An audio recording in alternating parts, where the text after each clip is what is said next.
There was a whiteout outside. The phones are down, the roads are impassable, nobody goes out in a whiteout. Well, there has to be a hotel or something. Hotel or something? Yes.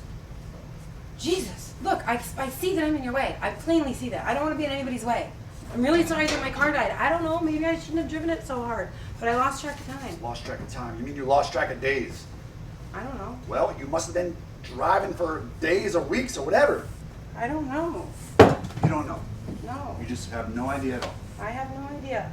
I was trying not to crash and fly through the windshield and go into outer space. I'm still trying. Even as I stand here talking to you, I'm like still trying. Oh my God. Right now you feel that you might crash into space. Right at this moment, while you stand there talking to me, you're hurtling forward. That's right. Well, you're not. You're just standing there. You're mistaken. No, it's very hard to say. No, it's hard for you to say. It's not hard for me to say. I can see you there. I can see you there very plainly. You see what you can I see. see what I can see. Yeah. All of us, we see what we can see. What else could we see? I don't know. Maybe we get a hunch that there's something very important going on beyond our peripheral vision. Sometimes we might get a hunch like that. I don't get those hunches.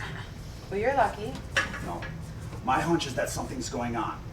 Okay? It's not just outside of your peripheral vision, okay? It's staring you so hard in the face that it just might knock your eyes out. Except I don't know what it is, but you do.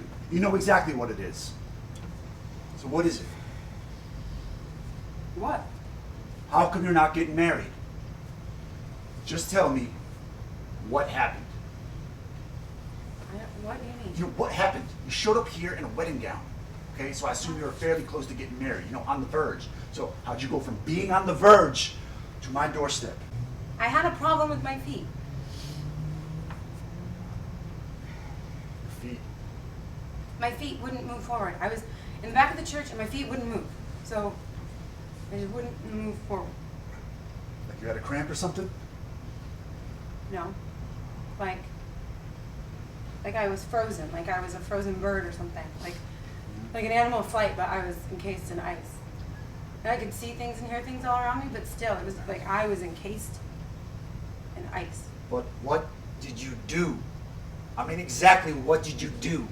I mean, I'm just trying to get a picture here. What exactly did you do with this ice and foot problem? I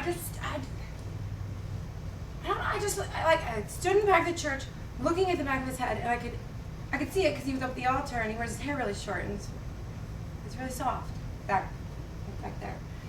And my heart just went out to him. I don't know, like something opened inside of me and my heart went out to him, and I was desperate to reach him. Something was fluttering inside me, just desperate to get to him, but I couldn't move. I was frozen. I wasn't moving. That's all. That's all. Yeah.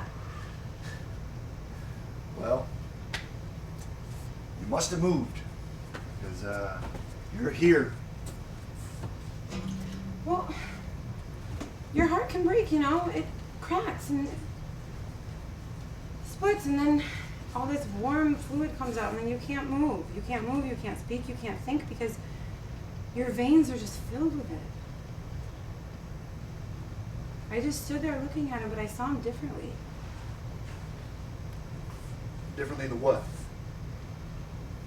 I don't know, but I'd never seen him before.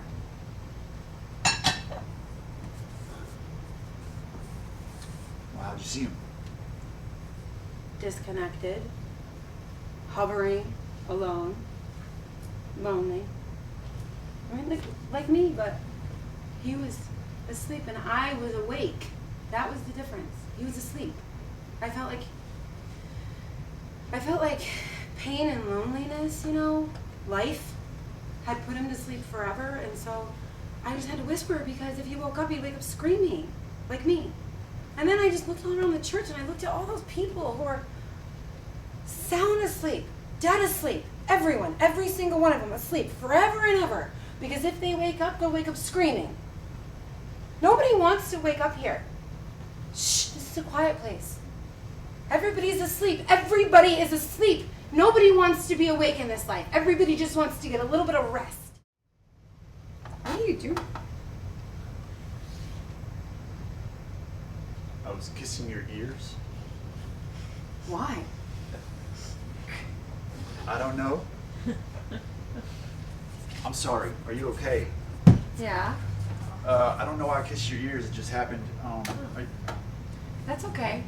I'm a very vulnerable person to certain things. Oh, I'm sorry. No, you were upset, and it was an impulsive act on my part. I don't know what happened, okay?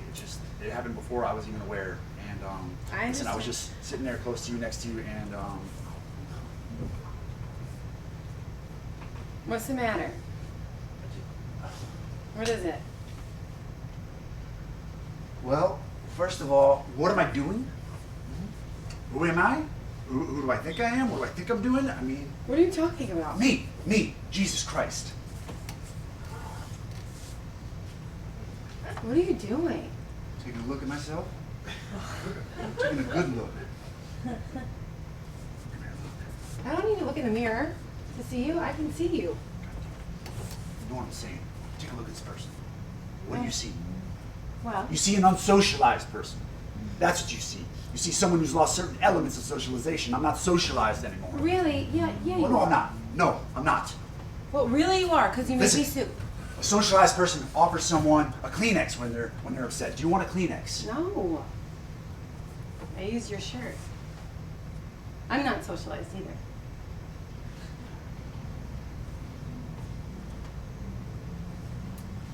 Oh my God. You know what? I give myself these scares. Oh. I've been alone essentially a while, a long while. Because the thing about people is you never know how they're going to affect you. No, you don't. So I just steer clear of them. Okay, I have to. Otherwise I wake up one morning and I have no idea what's going to happen next. See, that's what my life is like too. That's why I don't think I'm the one in the driver's seat, because from one moment to the next, I don't know what'll happen. I just don't quite know what I'll do. What does that mean? You're here. Uh-huh. I mean, when you think about it, it's pretty tough to figure how you could be at a wedding. And not just any wedding, but your own wedding in Arizona, and then bam, be on the highway, and after driving for days and days on end, arbitrarily taking one turn after the next, just end up at my door. I'm sorry. Hey, I'm not asking you to apologize. It's okay. It just amazes me that you didn't go someplace else. Like, why didn't you go south, for example? South? Yeah, you drove south, you could still be driving. You played your cards right, you could have driven all the way down to Tierra del Fuego. But I didn't want to go to Tierra del Fuego. Why'd you want to come here? I didn't. Oh my God. I didn't want to come here. I didn't want to come here. I just came. Nobody just comes here. Nobody just comes here. Nobody just Okay, comes tell here. me why are you attacking me? Who said I'm attacking you? Me. I I'm just not said that. attacking you. I'm simply pointing out the fact that nobody just happens to come Kiss here. a total stranger's ears? Same thing. We both just had an impulse. Impulse. You drove 3,000 miles on an impulse. No, I didn't. I got in my car on an impulse, and I don't remember the rest. Listen, you did a giant, unbelievable thing. I just did a small thing. A small thing. Small. Kissing someone is not small. It's a hugely not Hold small on. thing to do. No, Listen to because me. it's intimate. No. What are you doing here in my life? It's not my I'm fault. not saying it's your fault. Yeah, you are Jesus saying it's my Christ. fault, and it's not my fault. I told you, I go to a hotel or something. There are I no really want to hotels go or something on. around here. That's why I'm here. That's exactly the point. What do you want me to do? I'm really, really sorry that I'm intruding on this your life. But what can I do here now? What can I do? I know what I can do.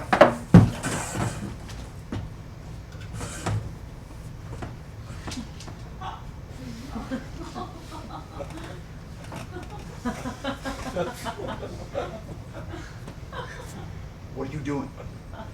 I'm using up as little of your pride. It's very as funny. I can. I'm not trying to be funny. You're just gonna sit there like that in that corner Until the storm is over. until the storm's over. The storm might not be over until July, I don't give a hoot when the storm's over. I'm just gonna sit right here. and I'm supposed to just go about my business while you sit there in that corner in that chair? Look, you're not the only person in the world who would prefer to be left alone right now. Oh, excuse me! I see how it is. You burst into my home, into my sanctuary, and informed me that you'd like to be left alone. That's fucking great. Yeah, I actually would. At least I'm trying to be polite about it. But I do want to be left alone. I wish, you know what I wish? I wish I would have come here on one of those days that you were on that oil rig or whatever. Believe me too. How do you think it feels for me to wake up in the middle of Alaska in a barn or whatever this is with an angry, hostile stranger? I made you a cauldron of fucking soup. You also cooked my shoes. And you've made it very clear that you don't want me here. I don't want anybody here. Well, I don't want to be here. I don't want to be here. You think I want to be here? I don't. I wanted to die. That's what I wanted. I wanted to die. But somehow, I'm flying backwards out of a church, forward into space, and then I'm driving, through no fault of my own, driving and driving and driving and driving, all the while wishing that my car would just evaporate on the road so I could fly out, unleashed like a wild coil, and just keep going until I'm nothing but dust or air. That's what I wanted. But instead I'm thrown into a snowstorm, a whiteout or whatever this is, and I realize that I might actually die and I want to live. So, who's in charge of the decisions? Like, because it's not me. It's not me. Why aren't you getting married? I want to know, how come you're not getting married? I want you to tell me, actually, right now, I want you to tell me exactly why you took 5 steps backwards and ended up outside of the church and then the parking lot and then the car and out my door. Okay. I want you to tell me right now. No, don't Please come near me. Don't touch me. I won't hurt you. You say you won't hurt me? You won't hurt me. Okay? Okay? Don't you tell me I won't hurt you. Okay? I've got dozens of these. Dozens all over my body. Okay, right here, just from touching the top of her head. And right here, right there, that's where she slept. Okay, that's where her cheek was. And right here's where she kissed me, okay? So don't you tell me you're not gonna hurt me. I got 100 of these. Hundreds. All over my body.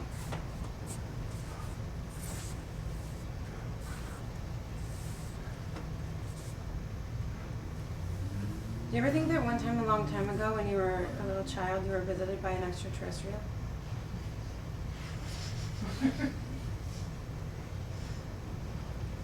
Well, because they say that when you're visited by an extraterrestrial, they put a spell on you, and you wake up with this sad kind of longing for something, but you don't really know what, and then you just carry that longing with you for the rest of your life.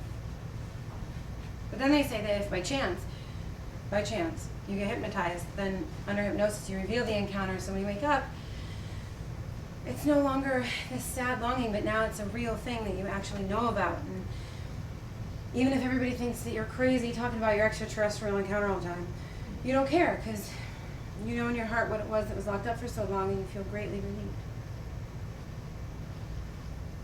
I often wonder what it would feel like to feel greatly relieved. What if I crash? What if I crash in I got space? you. But what if I crash? I got you. It's okay. I got you.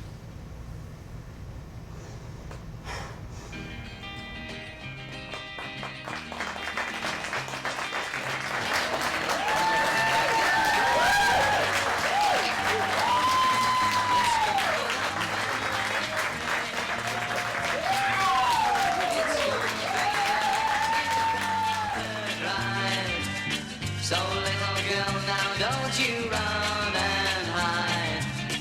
I know that you've been hurt before,